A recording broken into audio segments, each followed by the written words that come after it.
I-quote niyo po ako dito. Ako ay naniniwala na garapal ang katiwalian sa pamahalaan sa ilalim ni Pangulong Bongbong Marcos ngayon. Sasabihin ko po sa inyo yan. Garapal.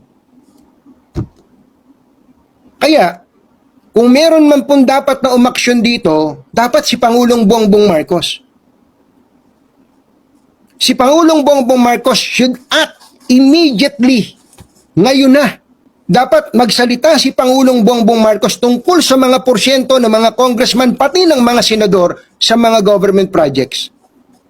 Pagka hindi nagsalita si Pangulong Bongbong Marcos Jr. dito, gusto kong sabihin, kinukonsinti niya ang katiwalian sa pamahalaan.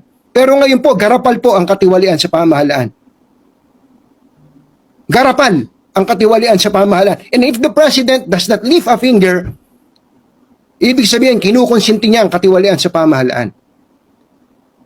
Yan po yung sinasabi natin.